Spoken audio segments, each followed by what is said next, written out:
Good morning, everyone. My name is Wangechi, as Adele has generously introduced, and I am the CEO of a company called Valuraha Group that basically does investment and entrepreneurship education using technology across schools in the country. When they told me that the theme of the event was "Can Technology Serve?" and I'd like to begin my session by answering that question. Can technology serve? And I think the answer to this is that's the only thing technology can do, serve. So when I was there are three things, okay. In Africa, they say that there are 4 career paths. Has anyone seen this meme? So A, doctor. B, engineer. C, lawyer. And D, a disgrace to their family. So those are the 4 career options in Africa. And if any of you are in IT, computer science, not in engineering, then we fall in the category for disgrace to our families. Well, at least in Africa. And that's what they thought then. So when I was in school, as she said, I really, really loved economics. I loved finance. But everyone thought I was going to be a doctor because I was an A student, getting good grades pretty much all through school. And whenever my parents would introduce me to their friends, relatives, they'd always say, Daktari wa familia.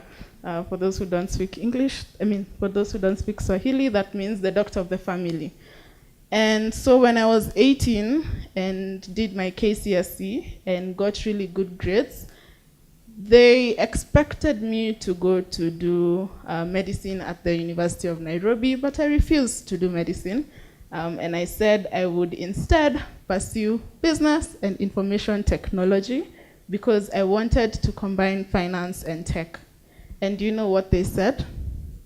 You're wasting yourself and you're disappointing the family. How can you do that? Yeah? 2 years in, we started a company with my colleagues. Because they said that, I went and got a scholarship because I was one of the top 100 people in the country. I went and got a scholarship so that they didn't have to pay for my wasted education. And 2 years in, we started a company.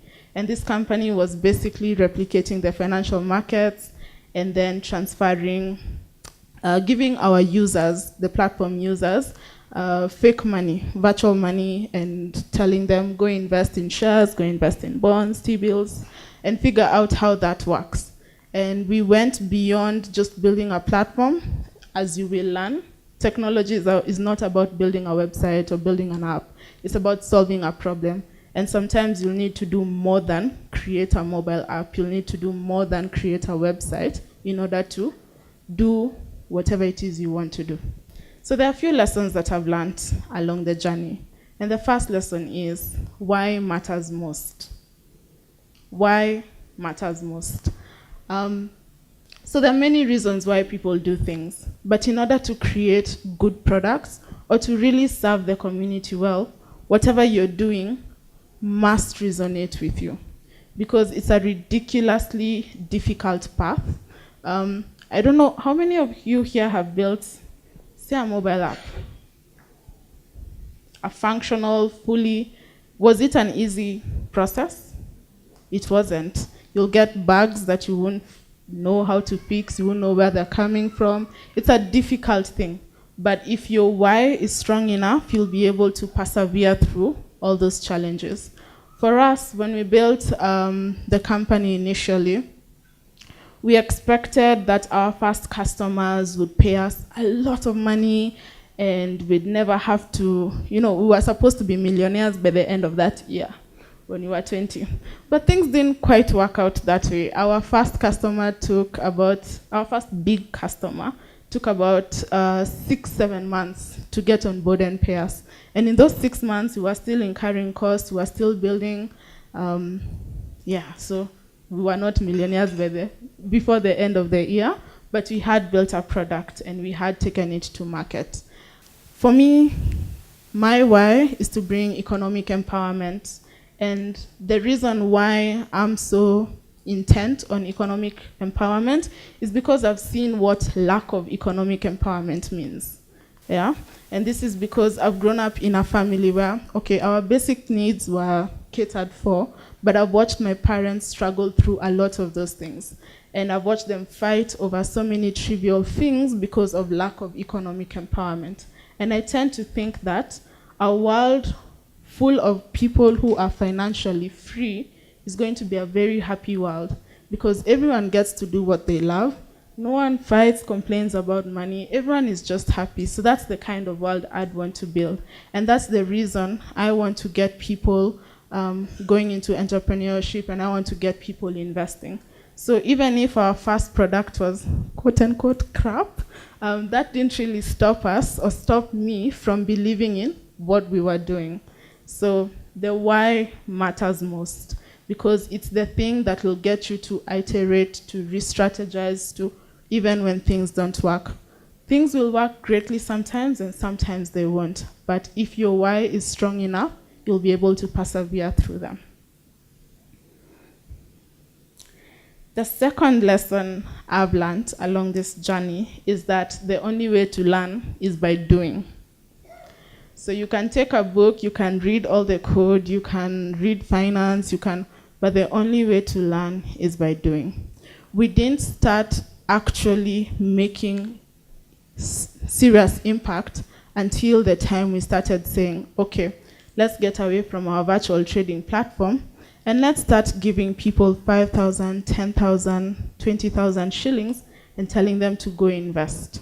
That's when the real magic started happening. That's when we would see people going into agribusiness. We saw people venturing into peer-to-peer lending. We saw people doing really incredible things that actually told us, well, you're teaching us financial markets, but we're actually interested in investing in business. And so sometimes you have to respond to what your society or what your customers are telling you. The best way to learn is by doing. For those of us who are really young, have not started, I would suggest, if you're not teaming up to start a company, join a company, join a startup. And the reason why I'm telling you to go join a startup or a small company is because you will be directly with the person of influence.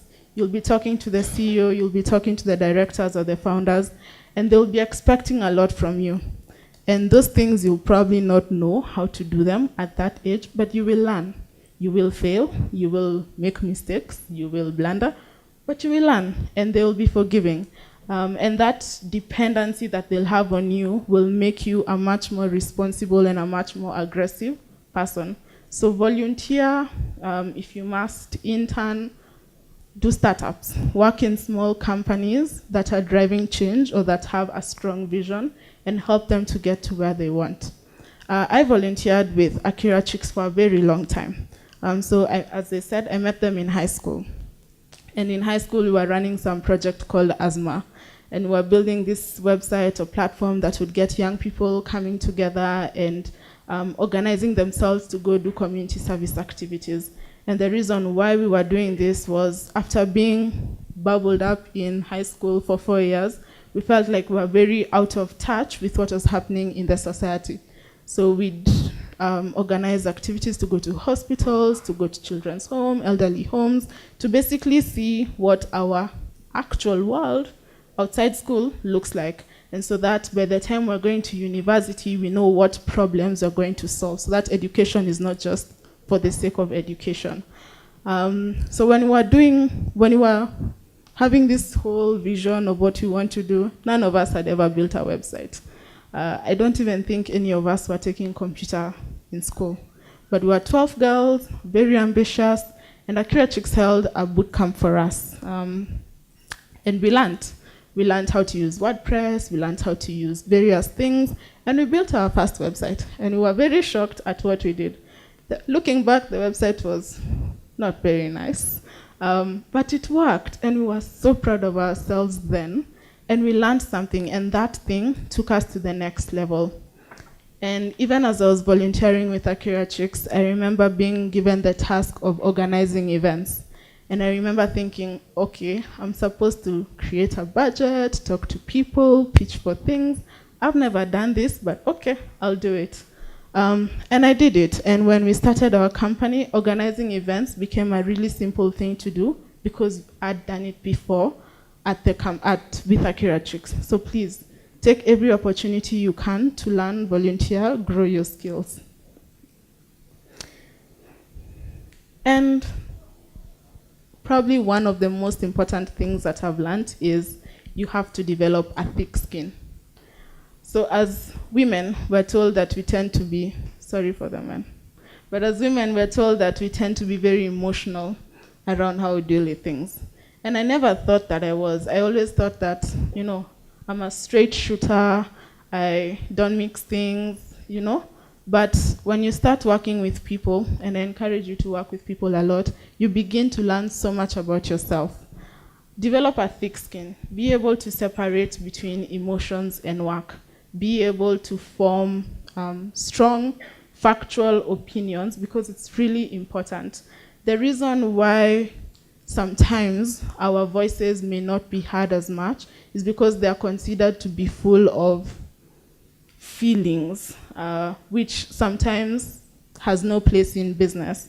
Although I think that's not entirely true, because being a world full of both both genders, male and female, there's room and there's need for all types of emotions and diversity to be heard and represented across every product. But yes, learn to develop a thick skin. You will get punched in the stomach enough times. It's the resilience to be able to get back that matters most. Yeah. So being punched doesn't mean quitting. But it also doesn't mean not getting hurt. You have to be human. Yeah. So take a few hours, take a few days if you must, but don't wallow in there too much. Develop a thick skin and be able to rise above and lead. Everyone faces difficulties, everyone. And business, startup, everything, marriage, school, everything is full of challenges. The only thing is, are we able to rise above those challenges? And I think that's the defining factor. Those who are able to rise above and those who aren't. So in summary, why matters most? The only way to learn is by doing, and we have to develop a thick skin. So I'll finish with a quote. I really love this quote. I've used it so many times, but I'll still use it again. Don't ask the world what it needs. Ask what makes you come alive, and go do that. Because what the world needs is people who've come alive. And in line with today's theme, Can Technology Serve? I will modify this quote a bit to say, the people who've come alive are the ones who best serve our world. Thank you.